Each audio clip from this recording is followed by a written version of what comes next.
Thomas. Welcome to the Progressive Soapbox. So 420 just passed. For those who don't know, 420 is like, I guess, a stoner's holiday of sorts.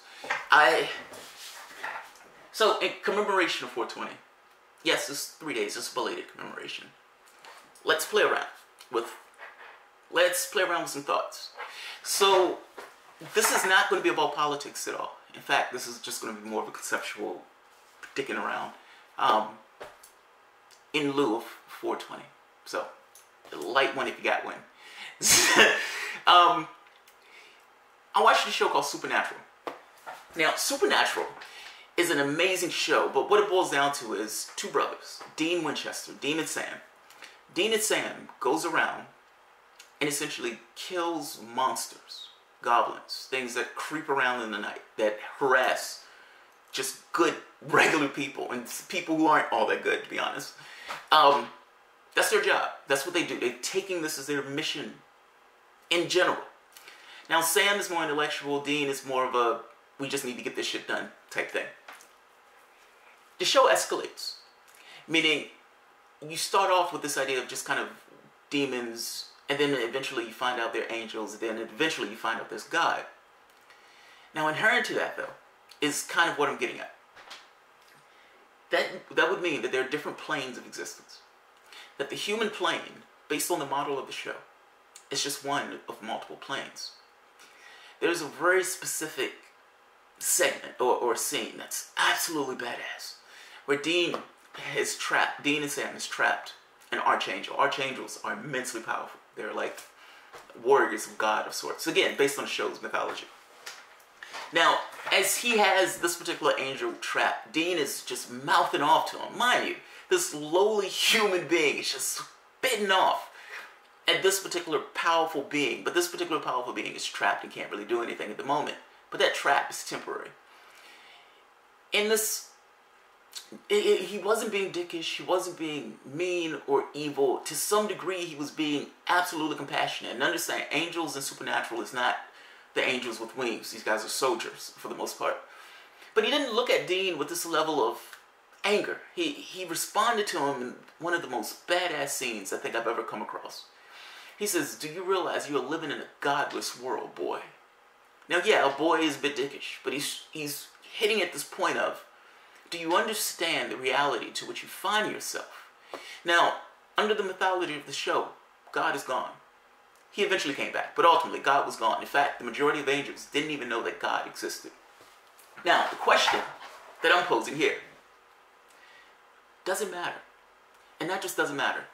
If you found that you were a figment of code, or if you found that you were a bit of software running on somebody's laptop, sitting on somebody's desk, would that in any way change who you are? Because ultimately, when we're talking about this thing of God and people ascribing a certain value to humanity because they were made by God, they're ascribing that value to God. And by virtue of being made by this particular creator, somehow that's supposed to give value. Now, when I confronted this, I was stoned off my ass. And in being stoned off my ass that day, I had this crushing feeling of, I guess, aloneness.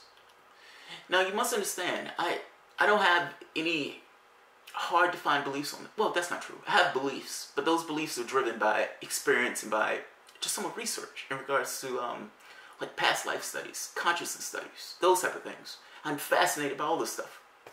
And I don't necessarily have blocks in regards to the way I would look for information. Whether or not a God existed or not was kind of besides the point to me. The question in itself intrigued the hell out of me. Because what does it mean to exist in a world if this is all there is? This is all there is. Now, you could say, well, dude, that meaning, it doesn't really mean anything. I would make the case that it does mean something. It does mean something. It radically changes who you are, your value as a person, at least from the individual standpoint. Atheists have been able to get over this hurdle somehow, for whatever reason. They just look at it as, this is just how things are, I'm okay with it. But have you ever realized why it's so difficult for Christians and some of these other religions to pull themselves off that point? Like, come on, they have to believe or have to realize that what they're believing in is all over the place. Now, whether you're an atheist or whether you're believing that there's a God in the sky, those things are equal. Both of those things are religious beliefs. The only honest answer is you don't know. Even if you were into consciousness studies, and even if you were having these out-of-body experiences, ultimately, it still boils down to, I have no idea what happens after. I have no idea. That's the only honest answer. Now, I agree that the degree of ridiculousness increases the more stuff you add on to it. You know what I mean? But I'm just making this very specific point. If you were sitting on somebody's desk, so let's say you're a bit of code on somebody's desk, and somebody could communicate that to you and say, hey, look, this is proof positive that you are a bit of code sitting on somebody's computer. There's a few things we need to understand when I'm saying computer in this. Part of this is talking about a model. Don't mistake the model for the reality. When physicists come up with this idea of reality, what they're coming up with is a model. That model is just used to describe something. It is difficult, if not conceptually impossible, to actually understand what it is. The model itself allows them to make predictions on what the actual thing is. But don't confuse the model with the reality. The model and the language that's used to describe it is not the actual thing that it's talking about. It's just a description. In this particular case, computer is purely descriptive. If I'm saying your software is sitting on somebody's desk, again, that's descriptive. To be specific, all I mean is your reality is virtual. You're essentially being projected into some kind of space to which you have motion. You can move around, you can interact, you can talk, you can bounce around. All those things. Now, up to this point, we've assumed physicality. But what if somebody proves to you, just out the blue, just some random guy at Starbucks, and whatever he shows you says, no, really, look, this is proof positive. You're sitting on somebody else's computer, some other being's computer, and you're running as some kind of code, some awesomely complicated, but code nonetheless, or software nonetheless. Would it matter? Would it matter? Would it intrinsically change anything about you? Nothing else has changed. The only thing that's changed is your understanding of what that guy told you, your reality of it. Doesn't matter. That question intrigued the hell out of me, because I started getting into this idea of value, or even experience. What does it mean? What is the value of an experience? Does an experience have a particular value at all? Because what we're talking about is that even if you're talking about some kind of software, some kind of fantastically complicated code that runs as a program, and understand people for the most part run as programs almost. Granted, you can grow, you can learn, that's great. But ultimately, the things that run in your head and the behaviors that you take, you can call that a certain amount of software. You have certain biases, you have certain goals that you want to accomplish. You're built a particular way. By virtue of how you're built, by virtue of the things that act on you as you grow up, you take on certain behaviors, you take on certain beliefs, certain cultures, all those things. All those things are some amalgam of who you are at a base level, in addition to the society that you're raised up in. Meaning your capacity for free will is limited. It's limited. Your experience themselves, in many respects, greatly influence the decisions and the things that you believe and do. So it's not like you're this untethered thing from that particular society. In some degree, you are running as software, infinitely complex, yes, but software nonetheless. Now, the point I'm getting at is, if that can be shown and demonstrated, does it change your worth? Or does it change your sense of worth or your sense of value? The interesting crux of the question is, nothing else has changed. The only thing that's changed is your understanding of it. I resolved this in a particular way. What I realized was that if we're talking about that, we're talking about multiple dimensions, meaning there are various realities. Now, there's one commonality, whether it's God, however you want to define God, whether it's some being that has us on its nightstand, however you want to define it. Assume for the moment that we ourselves, in this particular dimension, even though we're sitting on somebody else's nightstand, we create a virtual reality itself. And in that virtual reality, we have these simplistic beings by our own standards, but ultimately these beings have the capacity to grow and to learn and to experience. we ourselves have developed these to the point where we can inject ourselves into that particular game space. Meaning, we can grow and learn, and we can interact in ways that don't necessarily put our physical bodies on the line. Now, you can even conceptually see yourself getting to the point of trying to use that as a schoolroom in order to grow. All these things. Now, at this point, you're talking about a reality that's sitting on somebody else's desk that created another reality. That's, again, yes, it's not on their desk, it's on somebody's computer, but ultimately another reality that they themselves are aware of. The one thing that's common, you can have a billion of these, with each reality creating the other. The subordinate reality, not necessarily knowing that the other reality exists unless that other reality gets across to that subordinate reality that it actually exists. In fact, the subordinate reality will have no way whatsoever to understand the reality to which it's being projected into. Meaning,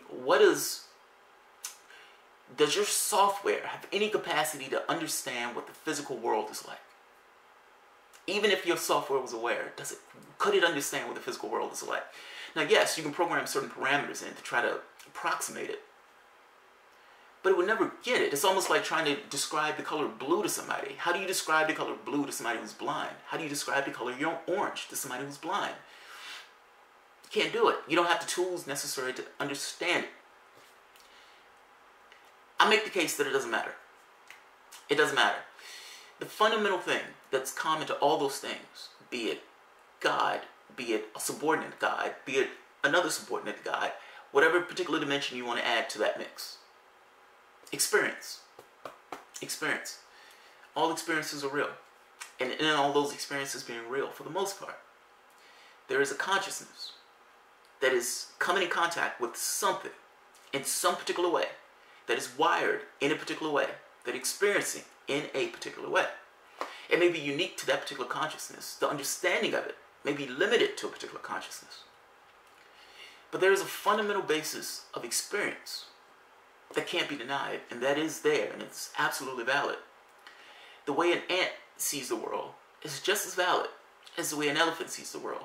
Yes, one may have a larger mental capacity, but ultimately that ant's experience is just as valid as the elephant's experience. And depending upon how you want to experience reality, you may take that experience of an ant as opposed to the experience of an elephant. Now, expand that beyond our dimension into multiple dimensions, a multi-dimensional sphere where you have various realities spawning other realities just based upon the metrics of that particular reality. You have a physical world. That physical world comes up with this idea of creating some kind of electronic digital space. That digital space that it creates originates some kind of life that's electromagnetic or some kind of code base. What does it look like if that particular code base does the exact same thing and creates something that can be considered life in the sense that that thing experiences reality? You can see what I'm getting at. You can have this strand of realities that are just being created just by virtue of the people having this impetus to create for further experience. But the key benefit, or the key metric that's common to everybody, regardless of what that intellect is, if that thing is an intellect and that thing has any kind of conceptual awareness of the world to which it exists, it's experience. It's experience. What I'm getting at is, if you're a piece of code that's sitting on somebody's computer, or if you're the person who has that bit of code that's sitting on somebody else's computer, or whether you're the top dog of that particular mix and is aware of all the other realities, it doesn't matter. Those things are equal. Those things are equal. The experiences of each of those realities, even though those realities may be subordinate to other realities, are ultimately equal.